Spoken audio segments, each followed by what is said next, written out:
삶을 살다가 보면 종종 우리는 기회를 놓쳤다라는 말을 할 때가 있습니다. 돈을 벌 수 있는 기회, 성공할 수 있는 기회, 인생을 역전할 수 있는 기회 등 시간이 지나서 보니 참 그때가 좋은 기회였는데 라는 이런 후회하는 마음이 생겨날 때가 있다는 것입니다. 그런데 여러분, 몰라서 기회를 놓칠 수는 있습니다. 그러나 알면서도 기회를 놓치는 것은 기회를 놓친 것이 아니라 기회를 포기하는 것입니다. 분명하게 구별해야 됩니다. 기회를 놓친 것이 아니라 스스로 기회를 포기하는 이 대표적인 경우가 있는데 그것이 바로 복받을 기회입니다. 복받을 기회를 포기하는 것, 참으로 어리석은 일입니다. 그런데 그런 일들이 벌어집니다. 수없이 벌어지고 있습니다. 그 대표적인 게 바로 영원하고 변함없는 진짜 복을 받는 가장 좋은 기회인 예수님을 믿는 것, 이것을 포기하는 존재가 많다는 것입니다. 예수님을 믿으면 반드시 복을 받는다고 아무리 알려주고 권면을 해도 평생 예수님을 믿지 않는 사람들이 허다합니다. 또 교회를 다니면서도 예수님을 바르게 믿지 않고 평생을 살아가는 사람들도 많이 있습니다. 복받을 기회를 놓친 것이 아니라 복받을 기회를 포기한 사람들입니다. 그러니까 예수님을 믿지 않는 사람뿐만 아니라 교회는 다니지만 예수님을 바르게 믿고자 하는 그런 마음이 없는 것, 이건 이미 복받을 기회를 포기한 사람들이라는 것입니다. 그리고 복을 포기한 결과 그 대가는 상상할 수가 없습니다. 복을 포기한 결과는 영원한 하나님의 나라를 복으로 받지 못하는 동시에 이제는 영원한 심판인 형벌을 받게 돼 있기 때문입니다. 이것을 알면서도 들으면서도 예수 믿는 것 포기합니다. 이것을 알고 들으면서도 예수님을 바르게 믿으려는 생각을 갖지 않습니다. 복을 포기한 사람들입니다. 그래서 예수님은 아주 분명하게 가르쳐주고 계시는 것입니다. 요한복음 3장 16절과 18절은 이렇게 말씀합니다. 하나님이 세상을 이처럼 사랑하사 독생자를 주셨으니 이는 그를 믿는 자마다 멸망하지 않고 영생을 얻게 하려 하심이라. 이제 같이 한번 읽어봅니다. 시작. 그를 믿는 자는 심판을 받지 아니하는 것이요 믿지 아니하는 자는 하나님의 독생자의 이름을 믿지 아니함으로 벌써 심판을 받은 것이니라.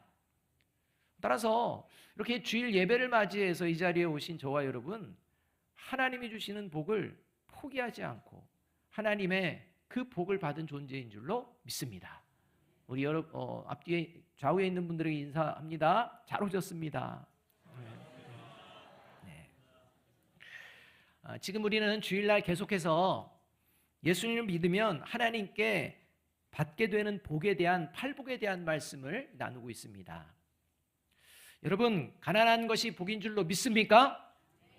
가난한 것이 복인 줄로 믿고 살면 삶의 자리에서요, 돈 때문에 신세 한탄하는 일이 절대 없습니다. 그러니까 가난한 것이 복이라고 믿으면 삶의 자리에 나타나는 것 중에 대표적인 게 돈 때문에 신세 한탄하지 않습니다. 여러분, 애통하는 것이 복인 것인 줄 믿습니까? 애통하는 것이 복인 줄 믿고 살면 삶의 목적이 절대 변질되지 않습니다. 여러분, 이러한 모습이 저와 여러분에게 있는지 한번 돌아보아야 합니다. 이제 오늘 우리가 읽은 말씀은 복에 대한 세 번째 말씀입니다. 2절과 5절 이렇게 말씀해 줍니다. 함께 읽습니다. 시작. 입을 열어 가르쳐 이르시되 온유한 자는 복이 있나니 그들이 땅을 기업으로 받을 것이며. 이 말씀에 의하면 영원한 하나님의 나라를 기업으로 받게 되는 복을 누리는 사람은 온유한 사람이다 라는 말씀입니다. 물론 온유한 사람이 살아가다가 이 세상 속에서도 땅을 얻을 수 있습니다. 그러나 궁극적인 땅, 그 땅은 영원한 하나님의 나라입니다. 예수를 믿는 사람들은 누구나 받게 되기 때문입니다. 그런데 그 사람의 이 세상을 살아가면서 예수를 믿는 사람 어떤 존재로 살아가느냐? 온유한 사람으로 살아가게 된다는 것입니다. 그래서 예수 믿는 사람은 온유한 사람으로 세상을 살다가 결국에 영원한 하나님의 나라를 반드시 차지하는 복을 누린다라는 말씀입니다. 그래서 하나님께서 온유함의 복을 받는 사람과 온유함의 복을 받지 못한 사람에 대해 시편 37편 22절이 이렇게 이제 말씀해 줍니다. 주의 복을 받은 자들은 땅을 차지하고 주의 저주를 받은 자들은 끊어지리로다, 이렇게 말씀합니다. 시편 37편의 전체적인 맥락에서 주의 복을 받은 자들은 누구냐? 온유한 자입니다. 그러나 주의 저주를 받은 자는 온유하지 못한 자입니다. 따라서 온유한 자가 하나님의 나라를 차지하는데 그 예수 믿는 사람을 말하는 것입니다. 그런데 여러분, 온유하면 여러분들 생각에 어떤 이미지가 떠오르십니까? 온유한 사람 하면 일반적으로 착하고 온순하고 화를 잘 내지 않고 그리고 고집 부리지 않는 이런 사람들의 모습이 우리가 생각이 납니다. 맞는 모습입니다. 그런데 예수님을 믿지 않는 사람 중에 착하고, 우리가 보기에 착하고 온순하고 화도 잘 내지 않고 그리고 고집을 부리지 않는 사람 있을까요, 없을까요? 있습니다. 예수님이 믿지 않는 사람들, 그들에게도 온유라는 표현을 쓴다는 것입니다. 그런데 여러분, 예수님이 말씀하시는 그 지금 온유함은 일반 세상 사람들이 이야기하는, 사람들이 보기에 말하는 온유함과 다릅니다. 그래서 예수님 말씀하시는 온유함은 하나님이 보시기에 온유함입니다. 저와 여러분이 온유라는 단어를 쓸 때 구별할 줄 아셔야 됩니다. 그냥 세상적인 기준으로 쓸 때 온유와 하나님의 사람들만, 예수 믿는 사람들에게만 주어지는 복인 온유는 다르다는 겁니다. 그래서 예수님이 말씀하시는 이 온유와 관련돼서 우리가 먼저 분명하게 알아두어야 될 것이 있는데, 이 성경에서 말하는 예수님이 말씀하시는 온유는 큰 어려움이 없는 일상에서 보여주는 모습뿐만 아니라 압제를 당하거나 착취를 당하거나 억울한 일이나 불의한 일을 당하는 상황 속에서도 온유함을 보여내는 것을 말합니다. 계속해서 제가 말씀을 드리지만 상황과 환경, 여기에 영향을 받지 않는 영원하고 변함없는 것이 진짜 복이고, 가짜 복은 상황과 환경에 따라 순간순간 달라진다는 것입니다. 그래서 진짜 복과 가짜 복을 구별할 줄 알아야 됩니다.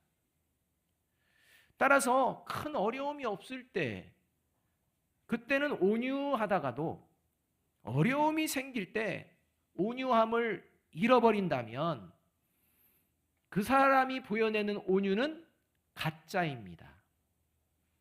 하나님이 주신 그 온유함의 복이 아니라는 것입니다. 저와 여러분은 어떤지 한번 살펴보아야 합니다. 자, 그렇다면 예수님께서 말씀하시는 온유함이 진짜 복인 이유는 무엇일까요? 그리고 과연 저와 여러분은 하나님이 주시는, 예수님을 믿고 하나님으로부터 받은 이 온유함의 복을 보여내고 또 누리며 살고 있을까요? 이걸 한번 살펴보아야 합니다. 예수님을 믿는 바른 믿음과 직결되기 때문입니다. 첫째로 예수님께서 말씀하시는 온유함만이 진짜 복인 이유는 같이 한번 읽어봅니다. 시작. 겸손하게 하나님만을 주인으로 섬기며 살아간다는 증거이기 때문입니다. 예수 믿지 않는 사람들의 온유가 가짜 복인 이유는 하나님만을 섬기며 살아가는 모습이 아니기 때문입니다. 진정한 온유는 하나님만 섬길 때에 드러나게 되어 있습니다. 일반적으로 온유한 사람 하면 착하고 온순한 사람을 먼저 이제 떠올리는데, 그러면서도 한편으로는 부정적인 이미지도 갖고 있습니다. 용기가 없고 거절할 줄도 모르고 좀 유약하고 우유부단한 사람이라고 여길 수도 있습니다. 속된 말로 착하고 순에 빠진 사람, 이런 말입니다. 여러분, 착하고 순에 빠졌다, 좋은 말입니까? 안 좋은 말입니까? 안 좋은 말로 쓴다는 것입니다. 저래 가지고 어떻게 세상을 살 거야, 뭐 이런 생각 아닙니까? 반면에 혈기 있고 고집스러운 사람은 결코 온유한 사람이라고 여기지 않습니다. 그러나 예수님이 말씀하시는 온유함은 다릅니다. 예수님이 살아가던 당시 오늘 본문에 나오는 이 온유라는 용어는 사람들 사이에도 사용했지만 또 다르게 사용하는, 종종 사용되어질 때가 있었습니다. 그것은 야생마가 주인의 손에 길들여진 상태가 되었을 때 그 주인이 그 말을 향해서 온유해진 말이다, 이렇게 이야기하고 소개합니다. 그러니까 야생마에서 이제 주인의 말을 잘 듣게 되었다, 이게 온유와 관련되어져 있다는 것입니다. 야생마는 자기가 하고 싶은 대로 살아가는, 본능을 따라서 살아가는 그런 말입니다. 그런데 이 말이 이제 자기가 하고 싶은 대로 본능을 따르지 않고 철저하게 주인의 말에 복종하는 모습, 이것이 바로 예수님이 말씀해 주시는 온유함입니다. 그래서 예수님이 말씀하시는 온유함은 비록 혈기가 있고 고집이 세고 자기 주장만 하는 사람일지라도 하나님만을 주인으로 섬기며 하나님의 말씀 앞에서는 자기의 혈기를 꺾고 고집도 꺾고 주장도 내려놓으며 살아가는 그 사람을 이야기합니다. 따라서 여러분, 예수님이 말씀하시는 온유함은 단순히 착하고 온순해서 물에 물 탄 듯 술에 술 탄 듯 이 사람에게도 맞춰주고 저 사람에게도 맞춰주고 그냥 좋은 것이라는 마음으로 살아가는 그런 사람을 말하는 게 아닙니다. 예수님 믿기 전에는 자기 생각과 감정에 따라서 혈기를 부립니다. 고집도 부립니다. 자기 주장도 강합니다. 그대로 행동을 합니다. 그런데 예수님을 믿은 후에는 혈기를, 고집을, 자기 주장을 하나님 말씀 앞에서 다스림을 받습니다. 이 사람이 온유한 사람입니다. 이런 마음으로 살아가는 사람이 온유한 사람입니다. 그래서 예수님 믿는 사람들이 어떤 상황에서도 절대 삼가해야 되는 말이 있는데, 그 대표되는 말 중에 하나가 뭐냐? 나를 어떻게 보고 감히 나에게, 이런 말입니다. 여러분, 이것은 상대방을 비하하고 하대하고 존중하지 않는 그런 거친 마음에서 나오는 말입니다. 그래서 나를 어떻게 보고 감히 나에게 라는 말을 하는 순간 그 사람은 주인 되신 하나님의 다스림에서 벗어나고 예수님 믿기 전에 혈기, 나를 드러내려고 하는 혈기가 재발했다는 증거입니다. 그리스도인들은 그런 모습 보여서는 안 됩니다. 어떤 상황에서도 말입니다. 민수기 12장을 보게 되면 아론과 미리암이 이스라엘 백성들 앞에서 지도자인 모세를 대놓고 비방하는 장면이 나옵니다. 그냥 은밀하게 하는 게 아닙니다. 이스라엘 백성 앞에 대놓고 지도자인 모세를 비방합니다. 이스라엘 백성의 지도자였던 모세는 얼마든지 나를 어떻게 보고 지도자인 나를 감히 하면서 혈기를 부릴 수 있을까요? 없을까요? 부릴 수 있습니다. 그리고 그런 혈기가 모세에게 있을까요? 없을까요? 있습니다. 그런데 그 순간 모세가 혈기를 부리지 않습니다. 이것을 하나님이 보시고 이제 그 모세를 이렇게 이야기해 주십니다. 이게 민수기 12장 3절입니다. 이렇게 모세를 평가해 주십니다. 이 사람 모세는 온유함이 지면의 모든 사람보다 더하더라. 여러분, 모세의 온유함이 어떤 사람보다도 뛰어나다, 이렇게 칭찬을 해주시는데, 여러분, 이 사건 이후에 모세가 혈기를 부릴까요, 안 부릴까요? 부립니다. 그래서 가나안 땅도 못 들어가는 일까지 벌어집니다. 그러니까 지금 모세의 온유함이 어떤 사람보다 더하다, 이거는 모세의 평소 어떤 모습인지를 하나님이 상황에서 잘 가르쳐 주는 겁니다. 혈기가 아예 없다는 게 아닙니다. 모세는 어떤 삶을 살았느냐? 그 혈기를 하나님 앞에 다스리며 하나님만을 주인으로 섬기고자 하는 그 마음으로 살았다는 것입니다. 여러분, 저와 여러분은 어떠한지를 돌아보아야 합니다.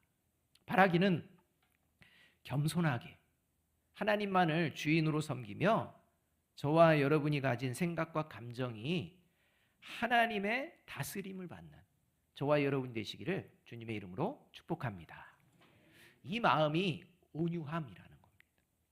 둘째로 예수님께서 말씀하시는 온유함만이 진짜 복인 이유는 같이 한번 읽어봅니다. 시작. 하나님으로부터 올바른 정의와 공의를 배우고 있다는 증거이기 때문입니다.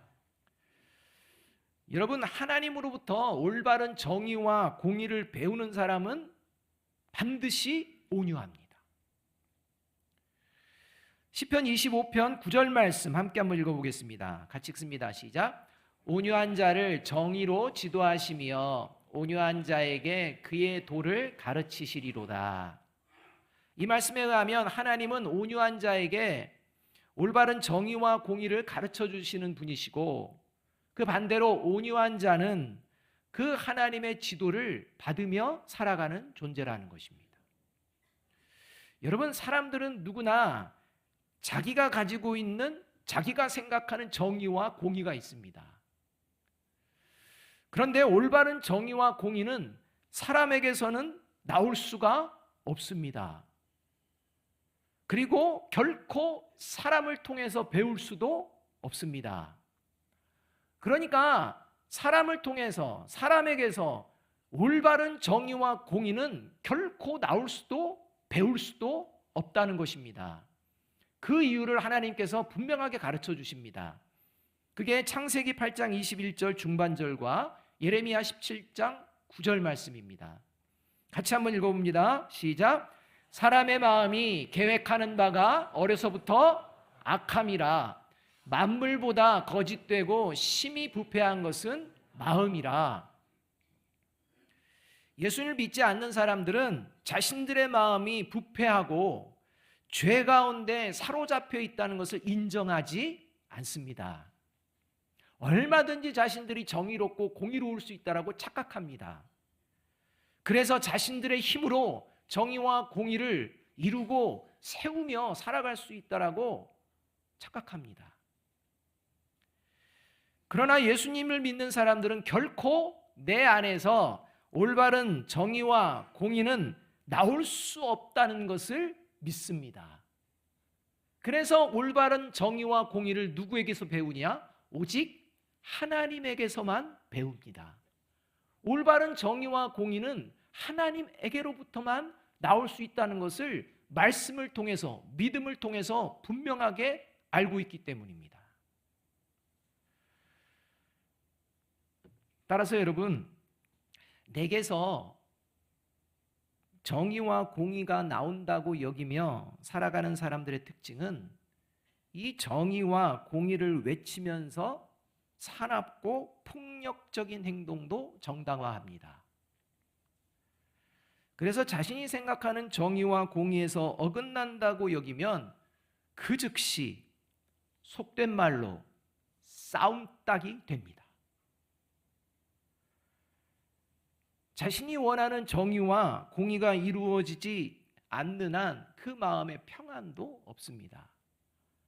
자기가 원하는 정의와 공의가 안 되면 그 마음속에 벌써 전쟁 준비를 하는 겁니다. 싸울 준비를 합니다. 싸움닭이 됩니다. 여러분 주변에 싸움닭과 같은 사람 있습니까? 없습니까? 여러분은 싸움 딱이 될 때가 있습니까? 없습니까? 잘 생각해 봐야 됩니다. 그래서 예수님은 이렇게 말씀을 합니다. 마태복음 11장 29절 말씀입니다. 함께 한번 읽어봅니다. 시작. 나는 마음이 온유하고 겸손하니 나의 멍에를 메고 내게 배우라. 그리하면 너희 마음이 쉼을 얻으리니. 여러분, 하나님께서 온유한 자에게 올바른 정의와 공의를 가르쳐 주시는 분이라고 한다면 하나님의 아들이신 예수님도 마찬가지입니다. 그 예수님도 하나님의 정의와 공의를 가르쳐 주십니다. 그 예수님께서 말씀하십니다. 멍에를 메고 내게 배우라. 예수님과 멍에를 같이 매면 예수님께 배우게 되어 있습니다. 그래서 예수님이 가르쳐 주시는 정의와 공의를 올바른 것을 배웁니다. 그렇게 배우게 될 때 예수님의 성품을 닮아가고 성품을 보여냅니다. 그게 온유와 겸손입니다. 그러니까 예수님이 온유하고 겸손하셔서 나의 멍에를 메고 배우라 라고 할 때 그 멍에에 들어가서 예수님과 함께하며 배우는 사람, 그 사람은 반드시 온유와 겸손을 살아내는데 올바른 정의와 공의를 배우기 때문입니다. 그래서 예수님 믿기 전에는 사납고 폭력적인, 자기가 생각하던 정의와 공의와 어울리지 않는다면 얼마든지 자신의 그 감정대로 행동했던 그 모습이 예수님을 믿으면 점점점 사라집니다. 여러분, 이게 하나님으로부터 온유함의 복을 받은 사람의 특징입니다. 바라기는 하나님으로부터 올바른 정의와 공의를 배우며 시간이 흐를수록 점점 더 온유해지는 저와 여러분이 되시기를 주님의 이름으로 축복합니다. 세 번째로 예수님께서 말씀하시는 온유함만이 진짜 복인 이유는 같이 한번 읽어봅니다. 시작. 악에 빠지지 않도록 마음의 평정심을 회복하는 성령의 능력이기 때문입니다. 성령의 열매 중에 온유가 있지 않습니까? 우리가 살아가는 세상에서 어렵지 않게 우리가 볼 수 있는 것이 있는데 그 중에 하나가 뭐냐? 악한 자와 불의한 자가 형통하고 자기들이 원하는 것을 이루며 살아가는 모습입니다. 안 보이면 참 좋겠는데 그런 일들을 보면서 우리는 살아갑니다. 그런 일을 볼 때마다 우리는 마음이 불편해집니다. 그리고 더 나아가 마음에 분노도 일어나기도 합니다. 어떻게 악한 자가, 어떻게 불의를 행하면서 저렇게 아무 일 없이 잘 살고 있지? 어떻게 저렇게 나름대로 뭔가를 누리며 살지? 불편합니다. 분노도 일어납니다. 이때 사탄은 악하고 불의한 그런 자들을 통해서 이제 하나님의 자녀도 악하고 불의한 존재로 타락시키려고 힘씁니다. 그래서 마음의 평정심을 깨트립니다. 시기하게 합니다. 분노하게 합니다. 더 나아가 악으로 악을 갚아도 괜찮지 않아? 라는 마음까지도 심어줍니다. 그래서 결국 온유함을 잃어버리게 만듭니다. 그래서 하나님은 하나님의 자녀들에게 이렇게 말씀해 주십니다. 시편 37편 1절과 7절에서 8절, 11절 말씀 우리 함께 한번 읽어보겠습니다. 시작. 악을 행하는 자들 때문에 불평하지 말며 불의를 행하는 자들을 시기하지 말지어다. 여호와 앞에 잠잠하고 참고 기다리라. 자기 길이 형통하며 악한 꾀를 이루는 자 때문에 불평하지 말지어다. 분을 그치고 노를 버리며 불평하지 말라. 오히려 악을 만들 뿐이라. 그러나 온유한 자들은 땅을 차지하며 풍성한 화평으로 즐거워하리로다. 여러분, 특별히 7절 말씀이 이런 말씀이 있는데요. 그 말씀이 뭐냐? 여호와 앞에 잠잠하고 참고 기다리라. 여러분, 이 말씀 오해하면 안 됩니다. 여러분, 이 말씀은 악을 행하고 불의를 행한 자들 앞에서 무조건 침묵하고 무조건 참아라, 그런 말씀 아닙니다. 이 말씀을 그런 말씀으로 이해하면 큰 오해를 하시는 것입니다. 참고 그냥 기다리는 게 아닙니다. 여호와 앞에서입니다.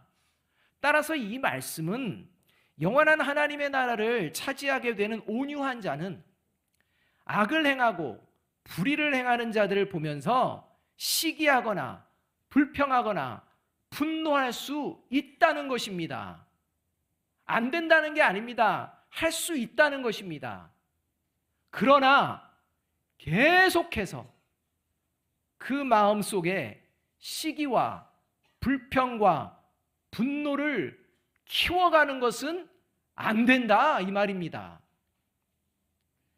그래서 시기와 불평과 분노가 없을 수는 없으나 그 마음이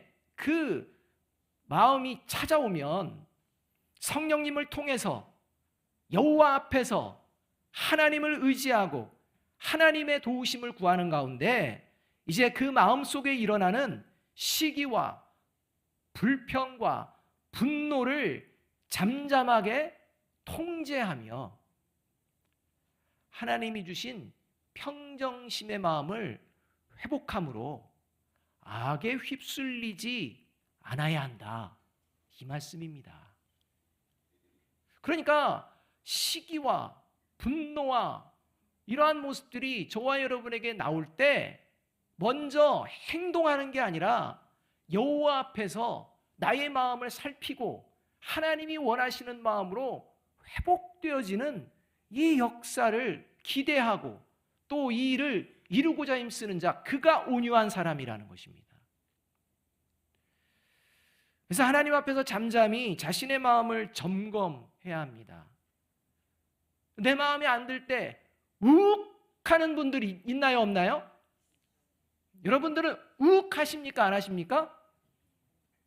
뭐 안 하는 것처럼 그런 표정 짓지 마십시오. 다 욱하시면서 욱하는 게 맞냐 정냐의 문제지 욱하지 않는 사람 없지 않습니까? 특별히 악하고 불의한 자들이 막 잘 되면 욱 됩니까, 안 됩니까? 욱하죠. 근데 여러분, 욱하는 것이 습관인 분들은요, 나는 원래 성격이 욱하니까 좀 이해해줘, 그런 말 안 됩니다. 그건 이해의 대상이 아닙니다. 특별히 예수님을 믿는 사람들은요, 욱하는 거 이해해줘, 안 됩니다. 그건 하나님 앞에서 고쳐야 되는 것입니다. 여러분, 그게 습관인 사람은요, 하나님의 복을 받지 않은 증거일 수도 있습니다. 온유함이 없기 때문입니다. 그 욱하다가 악한 길로 빠지게 됩니다. 우리 옆에 있는 분들에게 이야기해 줍니다. 욱하지 맙시다.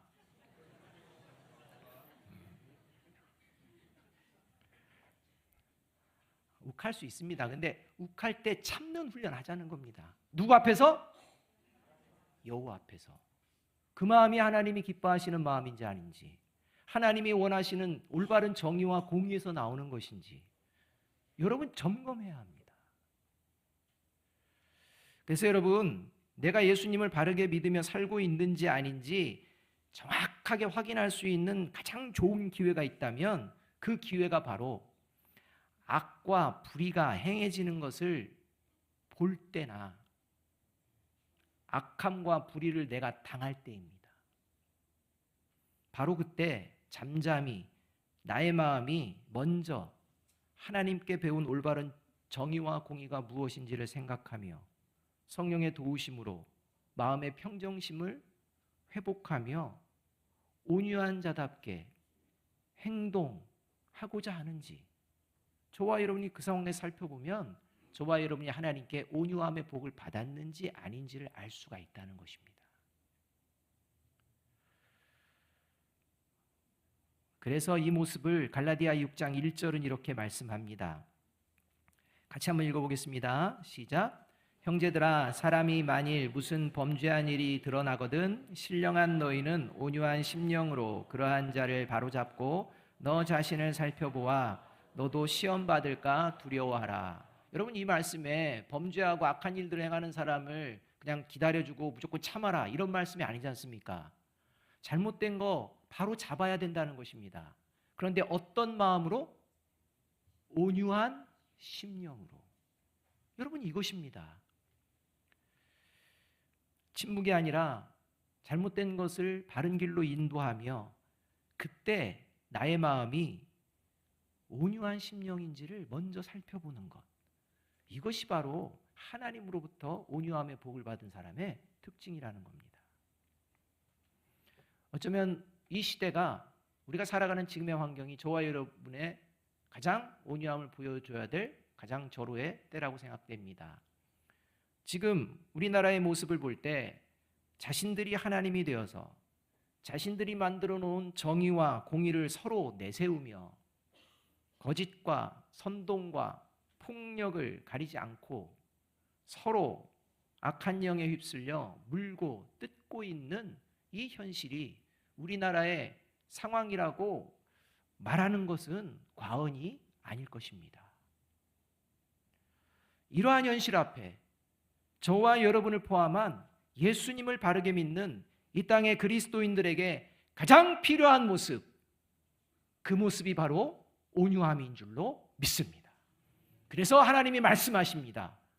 온유한 자는 복이 있다. 온유함을 살아내라 라는 것입니다. 야고보서 1장 21절은 그래서 이렇게 말씀합니다. 그러므로 모든 더러운 것과 넘치는 악을 내버리고 너희 영혼을 능히 구원할 바 마음에 심어진 말씀을 온유함으로 받으라. 바라기는 사납고 악함과 불의가 여전한 세상 속에서 언제나 하나님의 말씀을 아멘으로 받아들이는 온유한 마음, 그 마음이 이 시간 저와 여러분의 마음으로 회복되어지기를 주님의 이름으로 축복합니다. 마지막으로 우리 마태복음 5장 1절과 2절 5절 말씀 세번역 성경을 한번 읽으면서 다시 한번 하나님 앞에 결단을 해보겠습니다. 같이 읽습니다. 시작. 예수께서 무리를 보시고 산에 올라가 앉으시니 제자들이 그에게 나아왔다. 예수께서 입을 열어서 그들을 가르치셨다. 온유한 사람은 복이 있다. 그들이 땅을 차지할 것이다. 이 주님의 말씀에 아멘하며 이 혼란한 이 나라와 민족을 위하여 기도하는 가운데에 온유함을 보여내며 삶의 자리를 살아내시는 저와 여러분이 되기를 주님의 이름으로 축복합니다. 기도하겠습니다.